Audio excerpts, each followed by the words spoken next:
Before the arenas, before the awards. This is b4Nashville Live. Have a question for our guest? Send it to us via Messenger. Here's your host, George Davis. And welcome back to Before Nashville, where we introduce the country stars of tomorrow to the country fans of today. Tonight, joining me, a young lady who was born and raised in Huntsville, not Alabama, Huntsville, Ontario.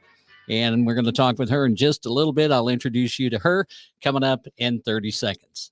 Before Nashville is proudly sponsored by Go-Go Tuners, the go-to tuner for professional and amateur musicians. Get your Go-Go Tuner at gogotuners.com. By Heart to Heart Coffee, the coffee that gives back. Find out more at heart2heartcoffee.com. By Sibby's Apparel, worn by heroes, made with respect. Order yours at sibby'sapparel.com. And by Three Rangers Whiskey, not for the weak or faint-hearted. ThreeRangers.com. All right, so we've talked a little bit about her, and she comes from a musical family. She's award-winning. I mean, she's got so much. We just have an hour to talk, but we're going to try to cram as much as we can into an entire hour, and it is Alexis Taylor. Hi, Alexis. How are you? Good. How are you doing? I'm doing great. Let me do a little flip-flop here. I'm going to move you over here, and then I'm going to get over here and get your website so people can go to that. How does that sound? Perfect. Yes. As soon as I can find it, that is. So I hate when that happens. Sound like it's a Monday for you. That's how I felt all day. Oh my gosh. Like the fourth Monday of the week. There we go. AlexisTaylorMusic.com. You can go there and check her out. So, Alexis, you were born and raised in Ontario. Yes, sir. That I was. But now after your first visit to Music City, you decided that's where you wanted to move to, and that's where you're at currently, correct? Yeah. I fell in love with the city, and it couldn't get rid of me. So still here. So what is the difference? I mean, I know Huntsville's a small town, especially if you compare it to Nashville, but what do you feel like were some of the main differences growing up in Huntsville, Ontario, and then you get down to Nashville and it's like a whole new world? Yeah. I mean, I think the biggest thing for me was just the country music because growing up in Huntsville, I mean, especially in middle school, I got made fun of for listening to country music, and of course, Nashville is known for its country music. So it was really cool to just kind of feel like, wow, I finally fit in, and I think just the people too. Like, yes, everyone in Canada is amazing and super nice, but in Nashville, it's just like you've got the Southern hospitality, and it's just on a whole other level of niceness. And you talked about getting made fun of, and I ask that of a lot of artists because growing up, especially nowadays, country music is really not that popular with the younger, like high school age in most parts of the country. Now, in the Midwest, it is because it's just a way of life, pretty much. But Yeah. it's like, was it? I mean, was it like a super bad thing? I mean, or you just kind of let it roll off your back like water off of a duck type of thing? I mean, getting bullied kind of went throughout my entire school career, so it was pretty bad at times, but it wasn't necessarily just because of me liking country music or, you know, liking to write songs or play guitar or sing or any of that. It was kind of like not only did I do all of that, but I was okay with being on my own and writing songs. And Mhm. especially like in high school, um, one of the biggest things I got made fun of for was I would go into the music room at lunch and I would work on songs and I'd play piano and I would write and everyone else kind of went into town and, on their lunch break would go to Pizza or they would, hang out by the dock down off the main street. But I was perfectly content with writing and playing piano during lunch. And I guess that strong, stubborn, independent part of me, they didn't really like that. So, but yeah, I made it through. So, oh well. Yeah, and they rarely do like that, you know. They're when they bully you and make fun of you, they're just there to tear you down, but you showed them, "Hey, you can't do that to me, so just leave me alone." Yeah, pretty much. So do you remember the first song you ever wrote? Yes. It was pretty bad. It was on my 12th birthday. Um, and I didn't know that copyright was a thing. And so I really loved Avril Lavigne, who is a big Canadian artist, Mhm. especially in my hometown too. She was born not too far away from me, and I really, really looked up to her and her music. And I wrote a song called I'm With You, which was one of her title tracks on her first album that she released. And so, again, not knowing what copyright was, that was the title I chose. And I kind of wrote something super similar to that. But yeah, it was not the best. So is that a song that now you think I could go back and revisit that and tweak it and take the Avril Lavigne out of it and make it more my own? Have you ever considered that?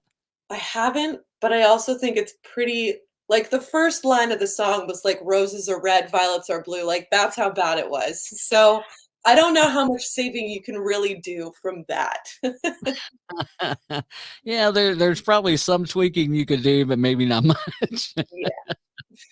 So where does your when you're writing a song, when you sit down to write a song, where's the inspiration for the bulk of your music? It really just depends. I feel like every song is different. And I'll get inspiration at the most random times. I tend to get a lot of inspiration when I'm traveling. If I'm, on a plane or even if I'm driving from Nashville to a show, that's kind of one of my main sources of inspiration is just traveling.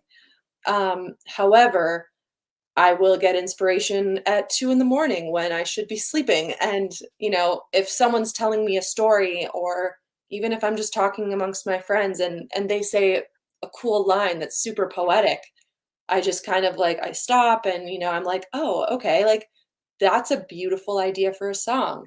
Let me write that down." So I'm always, like, on my phone, and it looks like I'm not paying attention, but really it's like I'm just getting inspiration at the most random times. That's what I was gonna ask you. Do your friends feel like, that do you pull out your phone, say, hold that thought, you type Yeah. it in real quick, and then it's like, okay, Yeah, it's I'm like, back again. "I'm listening." But I'm still like, I'm like, "This is a good idea, let's work with that, let's go, like, keep talking." So, Right. Give me more, give me more. yeah, I'm like, "What happened next?" So who were some of the inspirations and some of the people that you were listening to when you were, in high school and all that, kind of your influences? Yeah, Shania Twain was a huge influence, for me. Um, Avril Lavigne was the first CD that I bought, I think, or maybe it was Shania. Either way, it was one of the 2. I got 1 CD for Christmas, and then it was right around the time when Shania released her Up album. And then I went through a weird phase in high school too, where I, listened to punk rock music and I dyed my hair dark brown and I wore all the heavy eyeliner. But that was short-lived, although my parents might disagree. But anyway, so yeah, I got inspiration from every genre, I feel like, and it's just kind of it's still across the board, when it comes to different artists because I feel like there are so many different genres where you can appreciate certain things. Right. Um, like, country is more of a storytelling genre, and I love that aspect about country. But then you've got like rock music where, guitar is really prevalent, and it's like, oh, like that guitar sounds awesome. Like, I want to have that heaviness to my song, yet still write songs that are storytelling and meaningful, but also with like awesome guitar parts and Mhm. melodies that are catchy and relatable and all that. So I'm kind of all over the board. Right. Now you play guitar yourself, correct? I do, yeah. Are you just more of a like rhythm player? Or you do a little bit of lead? Have you ever put some of that into the songs or anything like a part that you figure out and you go, oh, I want that in there? Yeah, I mainly play rhythm. Sometimes if I'm with my guitar player and he's doing rhythm, I'll play like a few little things here and there, but only when we've practiced it like a lot. So there's no way of me messing it up. But I think it's different too. Like when you're in the studio, you have the ability to kind of play over what rhythm guitar is there. So a lot of what I'll end up doing is, I'll voice what I'm thinking to my guitar player, and it's like, hey, what if we kind of, base this guitar lick around these specific notes, and then, give him that initial idea, and then he'll just like work his magic around all of that. So I know enough to kind of get me by on certain songs, but I am definitely not a lead player. And that's, there's nothing wrong with that. You've always got to have that, that fall. If you can play guitar yourself and be able to carry yourself through a show, I mean, you're going to be doing 99% of it's going to be Yeah. rhythm anyway. And that's always great. Now, if somebody walked up to you and said, what makes your music so unique that I should listen to it? What would you tell them? Um, I mean, I feel like I have a very unique story because I grew up in Canada and now I've been living in the States and, went to school in the States and have kind of experienced both Canada, but also Nashville. So I think that is kind of what makes me unique above other artists and other people that are strictly either just from Canada or just doing the Nashville thing. Um, so yeah, I mean there are quite a few Canadians in Nashville, I will say, but Right. that is something that you don't necessarily see every day. Right. Now, growing up in Canada and before you went to Nashville, because pretty much after the first time you went, that's when you decided you were going to move down to Nashville from Canada. Was there any preconceived notion about what Nashville was about that just kind of got shattered when you got there? I mean, I think moving to because when I moved to Nashville, I didn't know anyone. Mhm. I actually moved from Canada to Virginia, then to Nashville, and it was just, I guess there were so many things I just didn't know. Um, Not necessarily about Nashville itself, but just the music industry Right. and things that I guess looking back now, like there's no written rules of Nashville, obviously, but there were things that, for example, like one time I was playing a gig on one side of Broadway, and then it was like, "Hey guys, make sure to check me out tomorrow at this different bar." Well, apparently you're not allowed to do that because, all the bars are super competitive in Nashville. And maybe I should have known that, but also it was like I didn't have anyone to tell me, so it was just kinda like you kinda learned as you went along and hoped that you didn't screw up because Right. then if you screw up, it's like, "What did I do?" And no one would tell you because it's like you should have known, but no one's there to tell you. So it's Right. like it was a very big learning curve. Um, Mhm. and also before I moved to Nashville, I don't know where I got the idea, but I thought that everyone who was playing on Broadway was going to make it. And so my idea when I first moved to town was like, okay, I will make it if I can play on Broadway, which Right. obviously there's so much talent on Broadway and there's so many people who play on Broadway and it's not like it was even 5 years ago, but it's not like how it was and you could just walk into the bar like in the 90s and, Mhm. be playing on Broadway and have a record label say, "Oh wow, you're great, let me sign you." Right. So there was just a lot of little things that I didn't necessarily think of, and I kinda had a rude awakening when I moved here, but not in a bad way. I just think there was a learning curve, and I didn't know anyone, and so I didn't have the guidance that maybe someone would have had they have known people in Nashville. Right. And I mean, there was something you said that I from what I've heard about Nashville now, Nashville is more the artists are less competitive and more of a family. They're all rooting for each other. And you said the term earlier that you thought when you got to, the kind of the preconceived notion was if you can play on Broadway, then you can make it. Yeah. Um, what? How would you define that term? Make it. yourself. Well, that's the funny thing. That's always changing for me because when, like I said, when I first moved here, it was like, oh, well, if you can go to Broadway and you can like make it and find a record deal, then you're golden. But Right. now for me, I think in the stage of life that I'm in momentarily, making it is no longer getting a record deal, which is what it used to be in my mind Mhm. before I moved to Nashville. And I think that that's changed over time because I've learned more about the music industry and I've learned more about what having a record deal means.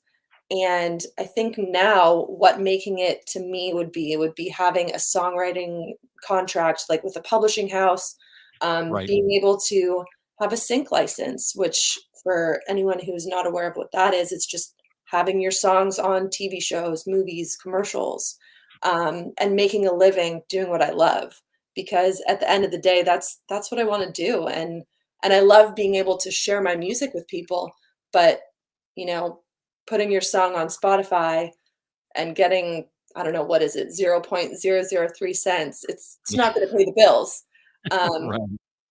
yeah so I think that's always changing for me but right now it's making it to me would probably be getting a publishing deal getting my songs more out there for people um, in that kind of sense, as opposed to what I used to want, which was a record deal. Right. Do you think a lot of artists in Nashville have realized that maybe the term making it needs to be reevaluated and they're looking more to that, like the publishing and the sync deals and that kind of stuff? Definitely, and I think because of social media and how much it's just completely taken over, Mhm. I think there's so many different avenues you can go, but also so many different ways that you can technically make it as an artist. Um, I mean, blowing up on TikTok, a friend of mine just hit like 12 million views on his one video, and it's like, okay, well, if you can direct that traffic to every single one of your videos, then that's awesome because you're being able to get your music out there Right. and gaining the popularity, but then also paying the bills from, having your song being played that 12 million times and doing it that way.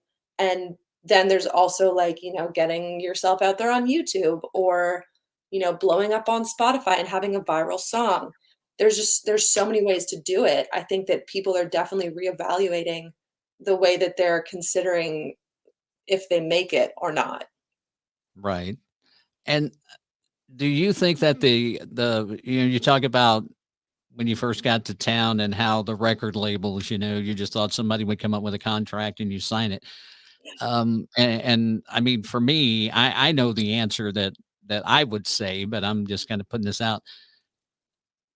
The labels aren't looking for the artist in the same fashion they used to. Even like back in the 80s and the early 90s, you'd see new artists walking up and down Music Row and going into offices with cassettes or CDs in a box, and they'd hand them out with a, kind of like it wouldn't really be an EPK because it's not electronic, but kind of like the same stuff you'd have on an EPK or something like that.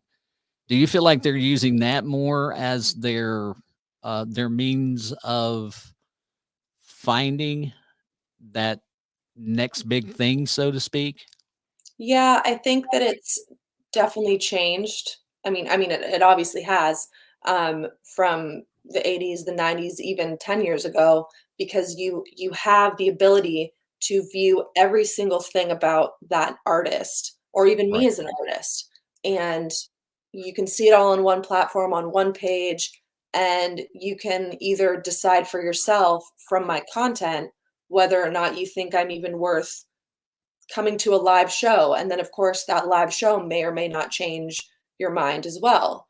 And Mhm. I know too that a lot of record companies aren't gonna wanna put, you know, millions of dollars or even hundreds of thousands of dollars into someone who is only half of the package. They kinda want the whole package presented to them so that they do as Right. little work as possible, Right. which is such a smart move on their part, but for someone like me who it's like, I don't know what I'm doing half the time, it makes it more kinda like okay, how do I get to know exactly what to do and what the record companies are looking for as soon as possible so that I have the opportunity still to do what I love and be recognized in a way that not only shares my songs with people but also allows me to put a roof over my head and feed my puppies. So yeah, Got to take care of the fur babies always. regardless. Yes. So as a songwriter, what is one song that you've heard that you go, man, why did I not write that? There's so many. um let's see. One that comes to mind, only because I heard it earlier today driving in the car, was Girl Crush. And Mm, I absolutely love that song. And I actually had written, so I'm very old school when I write my songs. I usually have like a pen and paper and like I'm ready to go with like all the old school like notepads. And right. only because I've had my computer fail on me so many times and lose all of my lyrics. Oh Um, my. but I always try to keep a title page in the very back of my books, and I'll always write down, like, titles that I think are interesting or, titles that, someone has said to me, and I'm just like, "Oh, that's a good idea." Mhm. Um, and so one of my title ideas was Girl Crush, and it wasn't written the same way as, Little Big Town wrote it, but it was still like, it was in a similar sense, and Mhm. I was flipping through, a lot of my older notebooks the other day, and I was like, "I can't believe I," because I date every one of the ideas and everything, and it was just like, "I wish I had have written that song because it's such a clever song," and at the time, Instagram was really big with the whole Women Crush Wednesdays or whatever the trend was, and, Right. so yeah, I was just kinda like, why didn't I write that? I should have written that." So, yeah. Yeah. All right. And we're here with Alexis Taylor. She's a Canadian born independent country music artist that is now in Nashville. Just kind of giving folks an idea of, what things are like. Um, I'm here's this is an interesting question that I really like to ask is if I were to, and I'm making assumptions. I know there's iPhones, I know there's Androids, but we're going to go with iPhones. Um, Yes. if if I was to if I was to get your iPhone and open up your player, your music player, what are the top 10 songs that you're listening to right now? So what are the first 10 songs I'm going to Man, see? I don't know, cause like, when I go to the gym, I listen to, like, completely different music from, like, when I'm driving to, like, when I'm, like, having a moment and I'm like, "I just need to cry." So, that's a good question. Um, let's see. You know what? I should just open up my phone right now. I'll tell you what they are because I don't even have the slightest idea. I will say that my music selection is very, like, all over the place. Okay. So, that's where we're at right now. So Okay. be prepared for that, folks. Alright, so, I was listening to Blue Tacoma by Russell Dickerson. That was my, like, windows down, the weather's really nice here in Nashville song. Um, and then we've got Rumor by Lee Brice, which I got a request to play that the other night at my show. Drive by Incubus, First Date by Blink-182. See, super all over the place. Um, Walking After Midnight by Patsy Cline. Got some Under Oath on there.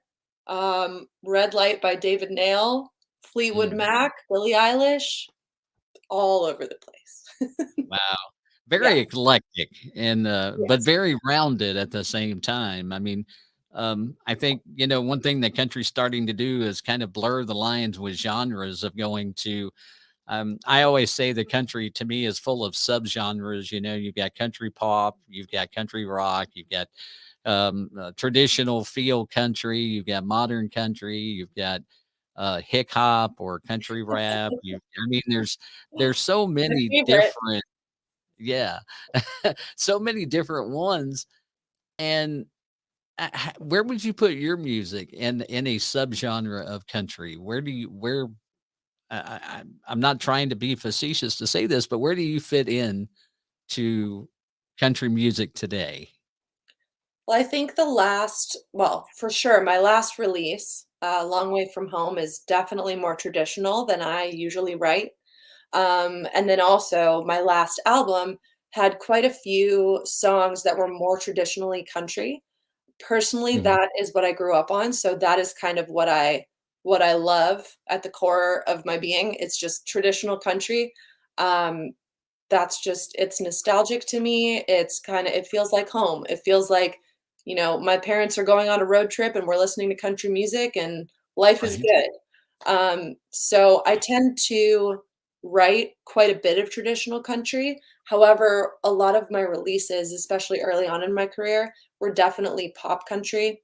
And I might even say more or less like it's got a lot of rock undertones to it. I wouldn't necessarily call it country rock at all, but definitely between the lines of more traditional country and pop country. Okay. That's a good answer, actually. I like that. And I mean, today, it's on as far as the radio goes, a lot of it's the pop country. Yeah. And it's so funny because you say that. And I was listening to an artist on the way home, just kind of had, you know, my Spotify pulled up and just picking out random songs. And I'd searched this artist the other day and his new song came on. And it's got a very, I mean, when you hear the title, you think, "Oh, this is gonna be more of a traditional." But then when you get into the music, he's got almost like an R&B pop feel with Oh, a okay. traditional country voice. Oh, that's interesting. Yeah. It was, but it's a very good song. I think it is anyway. So it's a very good song. So, and, that's one of those things that I like. I'm kinda like you. I just like to kinda mix it up some and see kind of, you know, what's there because there's so many. Yeah. Um, let's move on to shows for just a second. If when you're getting ready for a show, I'm gonna put you on the spot here. When you're getting ready for a show, what takes you the most time to do? Hair, makeup, wardrobe, your mental state of mind, tuning your guitar, anything like that? Can I pick all of the above or I would probably say my makeup.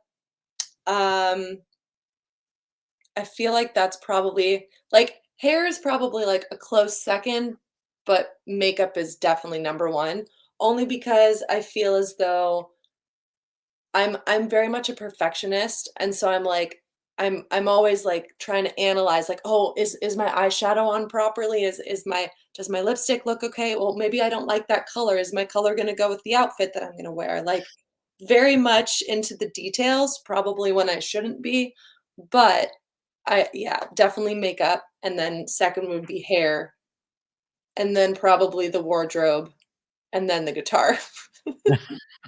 Priorities, yes. Right. Right, exactly. I mean, it's easier. We're one of our sponsors is a tuner, and so it's like real easy nowadays to tune a guitar. You just clip it on, tune it up, there you go. And so that's really that's one of like your least worries. And I think for ladies, it's more their makeup and hair. Guys are well, what Yeah, does this shirt say, or how does this shirt look? Or my jeans too faded, or my boots too crusted over because I've been working on a farm or something like that. The guys are just like, and then they get to the point where it's country music. We don't care. But yep, women, they always, there's always that perception that women have to, they've got to look good. yep. And so now, if you could give your younger self, say, go back to when you were 18 and give yourself one piece of advice about the future and the music, what would that advice be?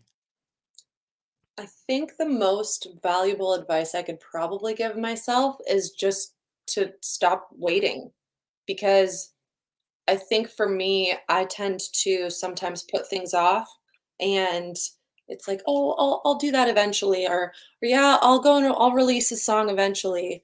And so, I've been writing for so many years where it's just like I could have potentially, put out music when I was 18. However, um, it took me a little longer because it was like, "Oh, well, I'll do it later, or I'll find someone else who, um, would do a better job than this other person who offered me a different rate or a different studio," or, trying to just, I guess, trying to not make excuses for myself and just say, "Okay, we're going to do this and we're going to give it our best shot." And, you know, I feel like for me at least, putting forth the effort and putting forth the work, you can only do so much on your own. Um, just getting it done and writing that song as opposed to putting it off, and all that kind of stuff, releasing a song as opposed to putting it off. I would tell myself that definitely. Okay.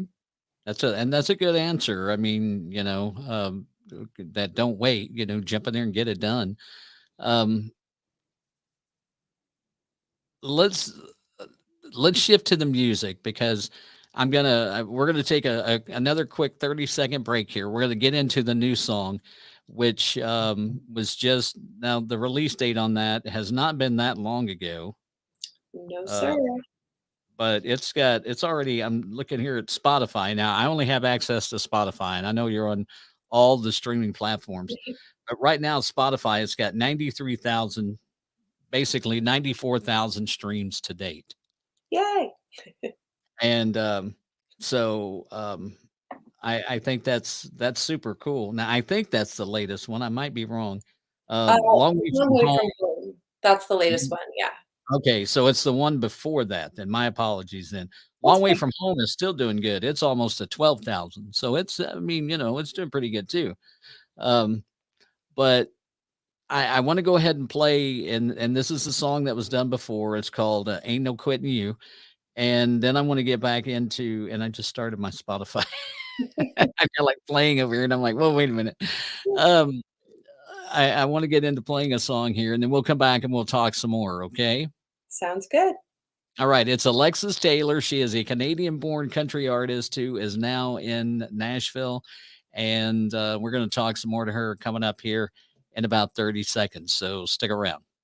Before Nashville is proudly sponsored by Go-Go Tuners, the go-to tuner for professional and amateur musicians. Get your Go-Go Tuner at gogotuners.com. By Heart to Heart Coffee, the coffee that gives back. Find out more at heart2heartcoffee.com. By Cibby's Apparel, worn by heroes, made with respect. Order yours at cibby'sapparel.com. And by Three Rangers Whiskey, not for the weak or faint-hearted. ThreeRangers.com.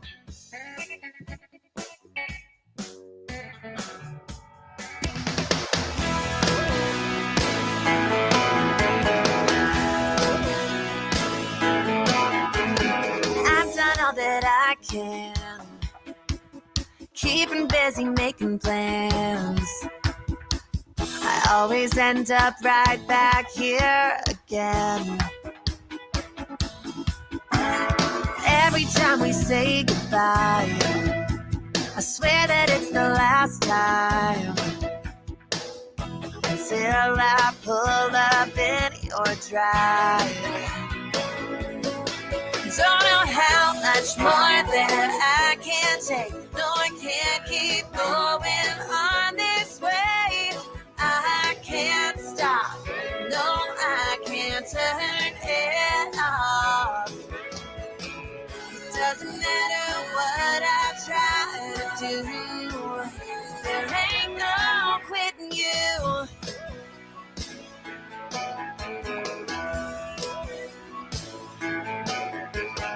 Thought that I could wait it out and play it off somehow, like you ain't been the only thing I'm thinking about. even when I'm miles away. It really doesn't mean a thing. You're always on my mind, you never leave. Don't know how much more that I can take. No, I can't keep going on this way. I can't stop. No, I can't turn it off. It doesn't matter what I try to do. There ain't no quitting you.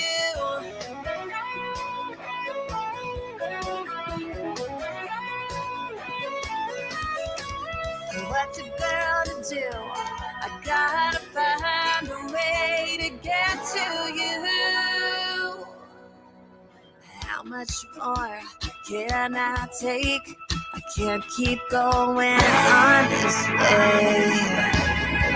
Don't know how much more that I can take. No, I can't keep going on this way. I can't stop. No, I can't turn it off. It doesn't matter what I try to do. There ain't no quitting you. Ain't no quitting you. No quitting you. All right, Alexis Taylor and Ain't No Quitting You. So the song, that particular song, because we're going to talk about that for a minute, and then I want to find out a couple other things. Tell me the backstory on that. Uh, well, I wrote that one during COVID. And I wanted something for the album that was more like upbeat and more happy and more, because I mean, the rest of the songs on the album are more mid-tempo, kind of a little bit more ballady. And so I was really searching like my song catalog of all the songs that I'd written over the years. And I was like, I don't really have like something that's super like driving. So I had kind of sat down with the idea of like, okay, I want to write something that's relatable, but that's also, still country enough, and, taking all these different elements from, songs on the radio and songs that my friends, had been writing. And yeah, I ended up actually writing it on my own during COVID, and it really just came together within a matter of weeks. And yeah, and luckily, like it was right at the end of COVID, so I had arrived back in Nashville, and I think I got into the studio maybe the week I got back to Nashville, because I was spending quarantine in Canada with my family. Right. So it was super cool because the song came together so quickly, and I went from like writing it to revising it. Didn't really do too many revisions on it, um, other than like some guitar parts and whatnot. But then next thing you know, I was in the studio recording it, and it was just really cool watching the song come to life when I had only written it a few weeks prior. So yeah. Wow. That's pretty cool. I mean, it's when you talk about I don't know how people think of the process of writing a song, the average person that doesn't write songs. And I know, some of them can come in 20 minutes.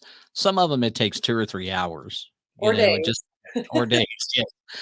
It just depends on the song and what you're trying to get across. And then it's like, oh, I don't like this line, or no, that phrase needs to be done different, or, something about the melody's just not right, those kind of things.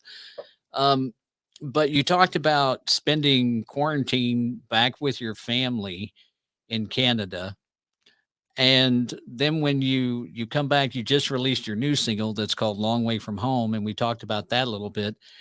And there was a point, and I'm going to let you explain more about it, but there was a point where you were just ready to walk away, Yeah. from this Well, career.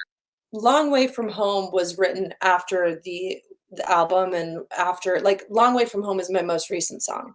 Right. And I released that a week ago.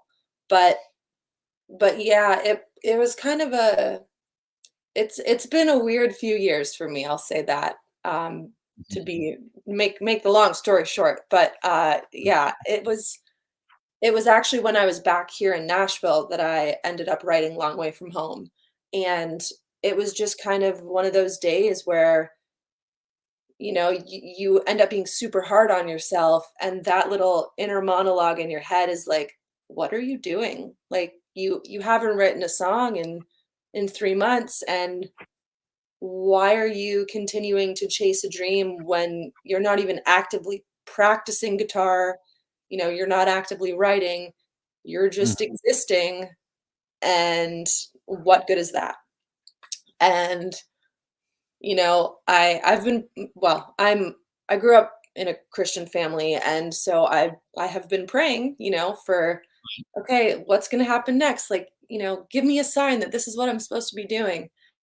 And it just kind of feels sometimes like I don't have a sign, so it's like, why am I doing this? And so yeah, all those thoughts kind of came rushing in at once, and that's when I kind of came up with like the miles just keep rolling. Like I had a month's worth of shows coming up that I was just kind of like, what am I doing?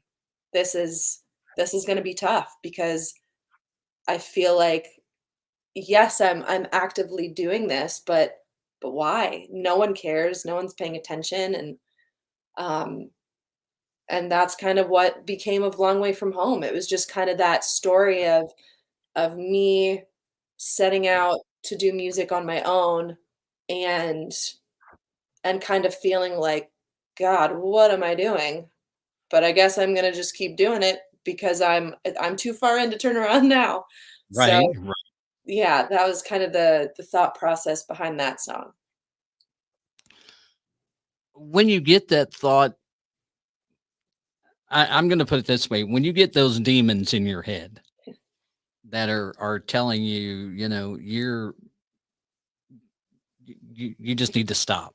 What are you doing? You're not getting where you want to be. You're not, like you're just treading water. You're not going forward. Besides writing and prayer, were there other things that you did to kind of help you through that point? Um, I mean, luckily I do have like an amazing family who's always so supportive of me.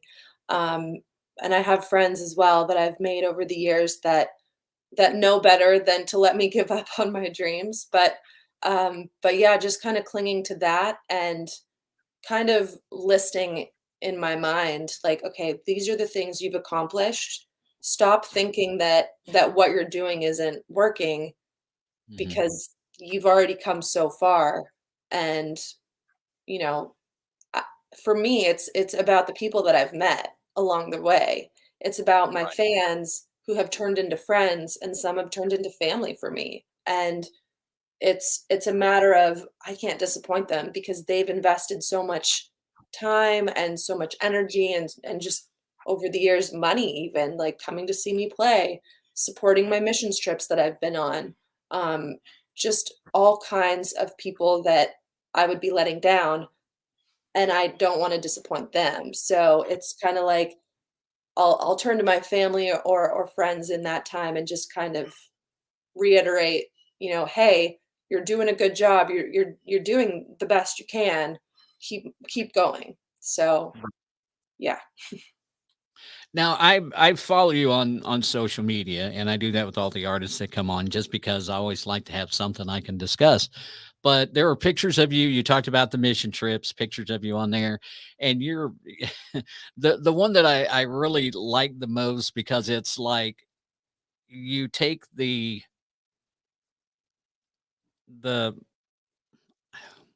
I don't mean it the way this is going to come out, so I I apologize. But you won't be take offended, I promise.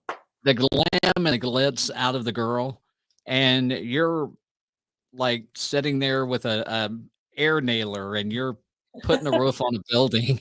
Yeah. And it just, I mean, it's like, if Yeah, there's guys out there that are going, well, if she cooks and cleans and she's the all around woman for me, some of those guys. You put an air gun, you put an air nailer in a woman's hand, and all of a sudden you got boys coming out of the woodworks going, golly. Uh, so and there were other pictures in there, I think right before you had left or you'd done something, it's you and your band, and you guys are sitting around just doing like a picture outside where you're playing or something. And then I don't know if they went on the mission trip with you or you went on it by yourself, and that was just kind of a, hey, let's get together one more time before I leave, type of thing. But I love those. I guess I'm saying all that because I love those insightful, candid shots of the artist. You can show me pictures of you on stage. You can show me a video of you, and you can, stuff like that. But that's every artist I talk to. They're all on stage, they're all singing songs. Give me something that tells me who Alexis is outside of her music. Yeah. That to me is important because, you get this, I don't know, notion of social media and it being a highlight reel of Mhm. your life. And I don't disagree. I feel like, I'm not going to go and necessarily blast all my problems on social media. Um, Right. However, I do think that people do appreciate when I am real with them and getting to know me, even if it is through pictures and captions and all that stuff. Yeah, I can do a photo shoot and I can dress up nice and look half decent and smile for the camera like everything's all good. But again, long way from home is a complete example of there are so many days where it's like I doubt what I'm doing. I doubt myself. I doubt my abilities. And I'm a person too who struggles with being tired and eating too much and I should go to the gym more and things like that. Um, and just passions other than music also that I enjoy. Right. Being involved in my church and being involved in missions trips and my family, just things that I think again make me who I am and things about me that I'm proud of, that I enjoy sharing with other people because I know sometimes looks can be deceiving, and I think for a lot of at least my adult life, there have been people who have written me off because they think, "Oh, she's just another pretty face," or whatever. And for me, I've always tried to be as authentic as possible, even on social media when, yeah, you don't get to hang out with me every day, but you still get to see a bit of my life and a bit of who I am. Um, and just kind of let people in a little bit more than, just being on stage and photo shoots because there's more to life than that. Like life Right. is tough. Life sucks sometimes, but it's getting through it and finding a reason to be happy and enjoying those moments with your friends and family and missions trips and stuff like that. Like that's what makes me who I am and that's what makes me happy. Right. And there's things I'm not saying that, well, I guess I am saying music doesn't have to consume anybody, you know. I work in the music industry. I work in radio during the day, and it does kind of, I mean, there's always music going on at our house.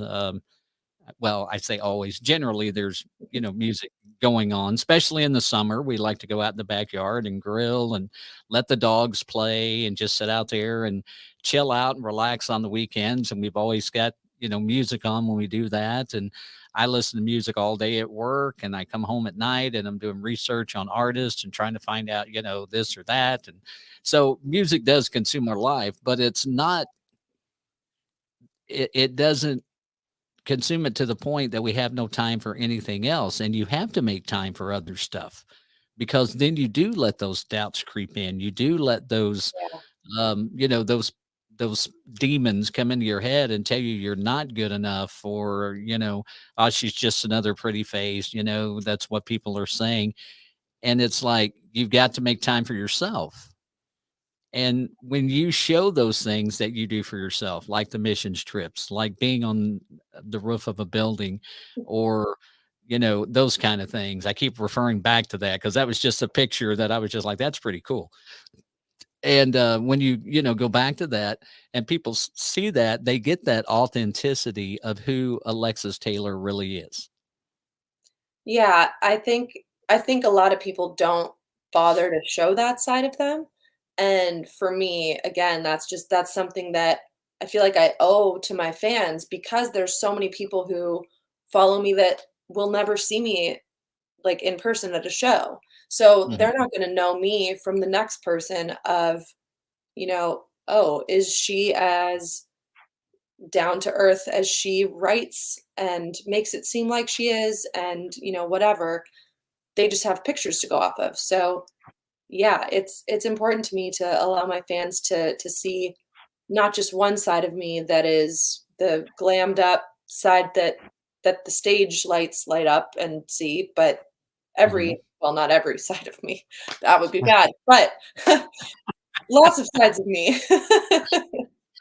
It's like an onion. You just peel off certain layers and you Yeah. let them see that. But there's some things that have to stay kind of, covered up a little bit. Yeah. My grandma would kill me if not, so And we don't want that. We don't want anybody getting mad.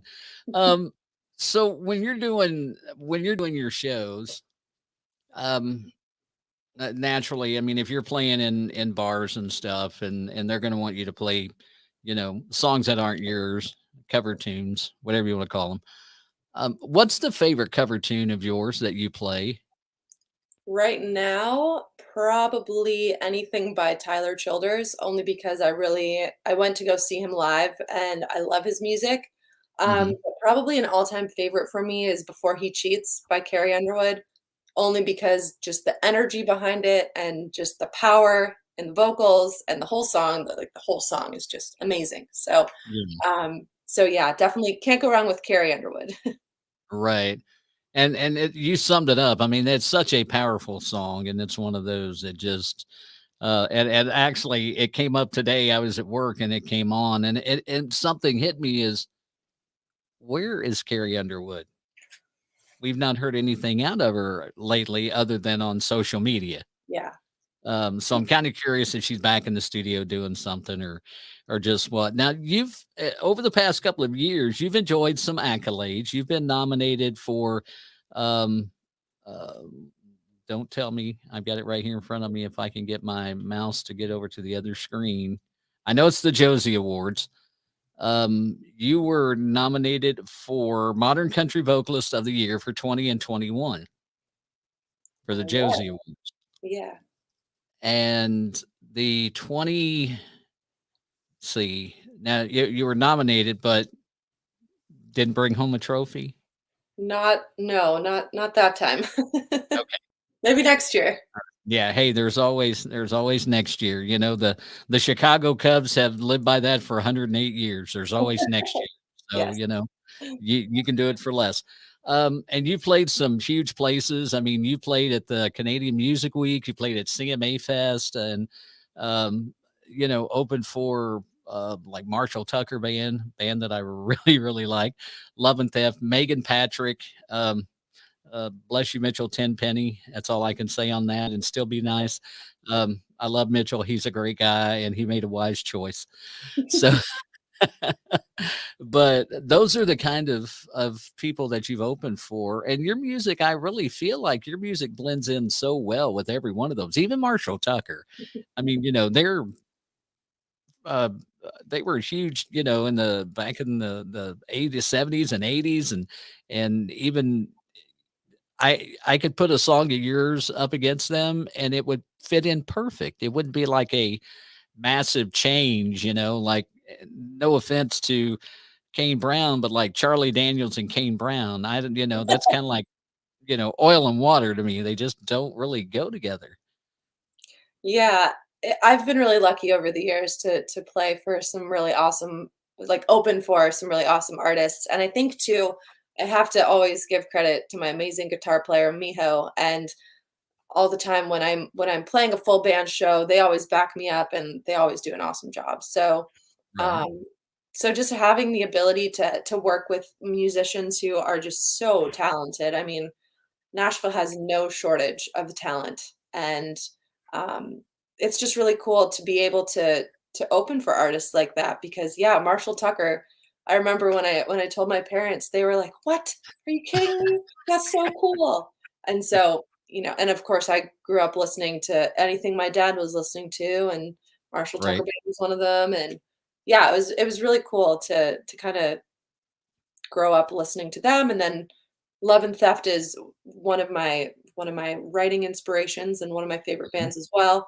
And I saw them in college many times live, and yeah, just really cool opportunities that I would have never dreamed that I would get. So Absolutely. Now remind me because I usually know this stuff, but after I get off the air in the evening, my brain just kind of goes brain dead.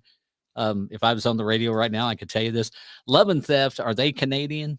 no, Okay. They're not. There's another okay, duo then there that I'm is. thinking. Parmalee sounds a lot like Love and Theft, and they're from Canada, I think. No, High Mm. Valley? High Valley's Yeah, from Canada. yes, it's High Valley then. Yeah. Yeah, Parmalee is from Parmalee South Carolina, South but yeah, see, I know Megan Patrick's Canadian. yeah, she's Uh, Canadian. so I do have that one right anyway. So I only blew, 50% of them. That's a pretty good deal. Hey, me too. It's not like we're at the poker table, so we're still good. Yeah, but at least you have an excuse for your brain deadness. I do Uh, not.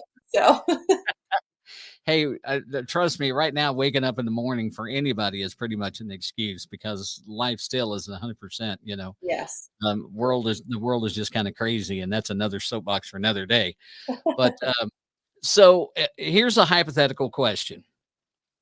You you've made it. Okay. I'm just gonna put it this way. You've made it. You are going out on a massive arena tour, like a Garth Brooks or Kenny Chesney type arena tour. You are the headliner. You are the one that everybody wants to see, but you get to bring two artists with you, regardless of what their status is at this exact moment Hmm, in time. Who would you ask to go out on tour with you? does a band count as an artist? That's perfectly fine. Okay. I would say Lady Antebellum because I'm absolutely obsessed with all of their harmonies and Mhm. like all of their songs are just so well done and so well put together. Plus, I saw them live and they're amazing. So definitely them. I feel like we could rock a really cool like four-part harmony situation. Mhm. Um, and then let's see, probably, this is a tough one. Um, Maybe Dierks Bentley because I have a huge crush on him. So When and I was gonna say, going back to Lady A, whenever you said them, did you see them last week? Were you I at CRS last week? no, I missed it. Man, they did "What If I Never Get Over You," I love that song. and it's just Dave Haywood playing piano, Mhm. and then you got Hillary and Charles, and they did that song, and I'm like, I mean, they had people in tears. Oh, I bet. They're so amazing, And this honestly. is a room full of radio people. I mean, we don't cry, did nothing shock us. But Yep. it was really good, and I thought when you said that, I thought maybe you saw him last week because that Yeah. had to be one of the best performances of that particular event that I was at, which was the Warner no, the Big Machine. Are they with Big Machine or are they with Warner? I can't keep it up. Um, Sure.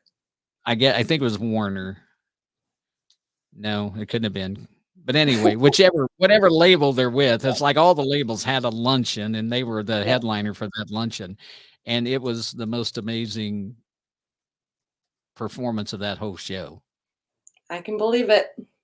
And so I mean, I love Lady A, always have just enjoyed their music so much. Um,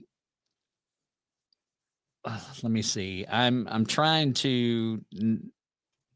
I have about 100 questions here, and I never ever stick with just one of them anyway.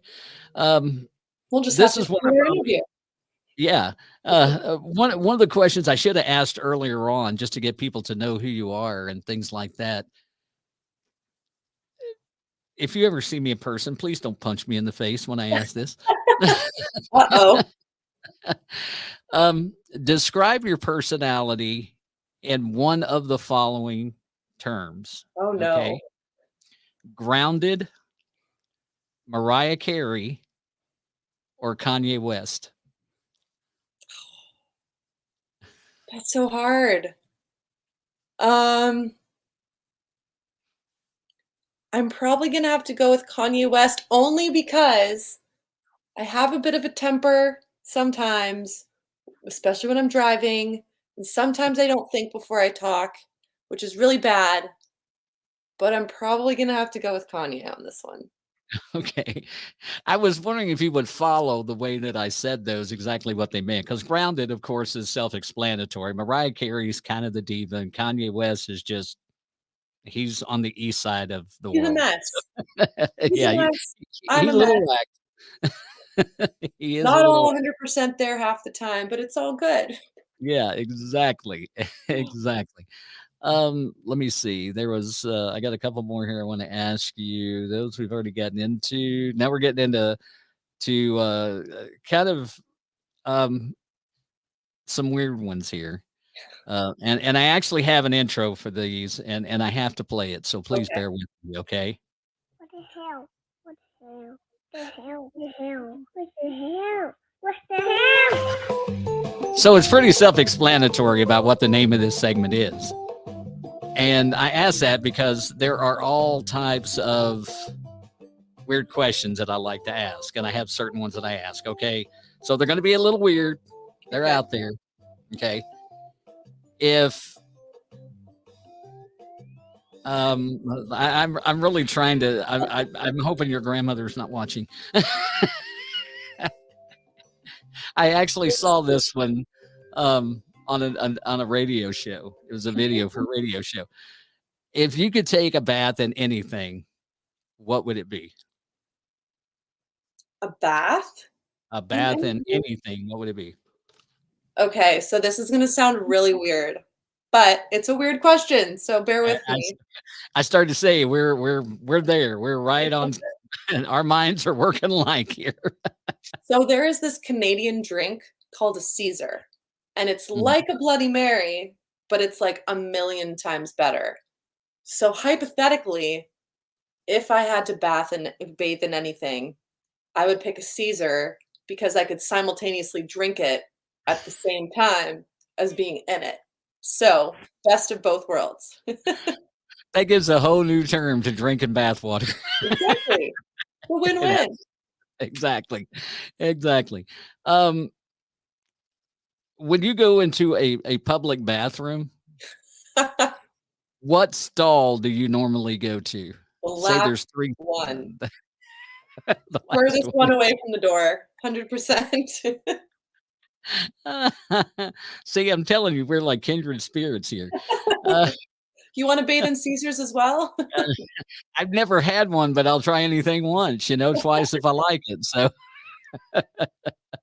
Good answer. um, okay, instead of a last meal, you're offered a last song. Hmm. What's your song going to be? Ooh, that's a tough one. You're gonna make me choose? Mm. There's so many good ones. Um, last song. Probably something like this is gonna sound really lame, but something that probably one of my parents wrote, just because they're both musicians as well, and Okay. I love their music, and I love their songwriting, and I love their voices, so probably something one of my parents wrote. That's a super good answer. I like that. Thanks. Um, let me see here. You can have dinner with any artist that has passed on. Okay. Who is the artist that you would have dinner with, and what would your first question be? You're picking all the tough ones. I saved those for last. Ugh. Anyone? Anyone. Probably. I think Michael Jackson would be a really cool person to like hang out with. I feel Mhm. like he's super talented and might be a little super weird, but super talented. So maybe Michael Jackson. And that's a super good one too. I can go along with that. Don't know what I would ask him though. I would just kind of hang out and be like, "Hey, what's up?" What's happening? Yeah. Oh, then that's a good answer. I mean, I like that one too. Let me see here. Have I hit everything? Pretty much on all of those. I thought I had another one here. Let me go back and make sure. I try to keep these, we've pretty much done them all. But now here's as far as the main questions. I just normally like to use those as jump off points and just to kind of give us something to fill as we're, when it gives a good insight of you.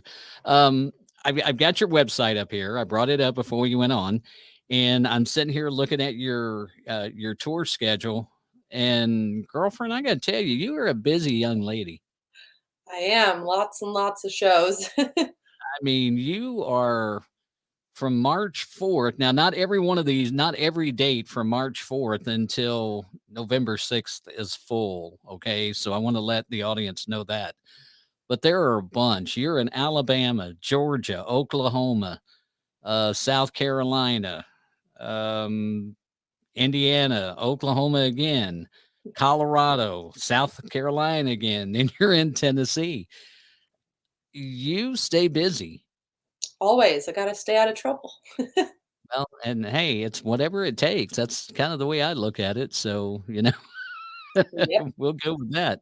So, where can folks go to find your music or even more about you? Where is the place to find out about Alexis? So basically anywhere that is like social media or music platform oriented, it's just Alexis Taylor. A lot of my social media handles are Alexis Taylor Music, except for Twitter, which is Miss Taylor Music, because someone took the Alexis Taylor Music handle. How rude. Yeah. And then just anywhere on music platforms, it's just Alexis Taylor. So yeah. Okay. And they can also go to your website there, which is Alexis Taylor Music, and it's got all the links to where you can just click on those and go. It also gives her tour schedule. It tells more about Alexis, anything that we have missed, which I don't think we missed much. There's merch on there. If you go there, let me double check that page and make sure, because I always like to push folks to go check out merchandise of the artists and stuff. So you've got hats, you've got t-shirts, you've got uh, coffee mugs and all kinds of stuff. So go to the website. You can check out all the stuff she has there as well, and buy her merch, okay? Because that's another avenue that she can continue to do what she's doing, and that's what we want you to do. So again, it's alexistaylormusic.com. That is it. And so tomorrow night you are off to Alabama. Yes, sir. And then Birmingham the next day. Okay. Is that full band or is that just you? That is just me and my cajon player. Okay. All right. I went to the wrong page there. So, about how many full band shows are you doing a year right now? I mean, based on the last 2 years of COVID, um, it just depends. A lot of what I've been doing is mainly acoustic, only Mhm. because to try to rope, everyone into, flying to Colorado or that Right. kind of stuff, it does take a lot of planning. So, Right. I would say I'm probably playing at least 10 full band shows a year. Um, Okay. but again, that just depends on the circumstances. A lot of times, yeah, it's easier for me to just play solo or just me and my guitar player, or me and my cajon player. It depends. Well, we got to get you up to that status where you have a bus and then you don't have to worry about that and you have a place to sleep and all that fun stuff and find out what the road life is like. And Exactly. so we'll see if we can't work on that. So again, AlexisTaylorMusic.com. That's the website. You can catch her on all the streaming platforms.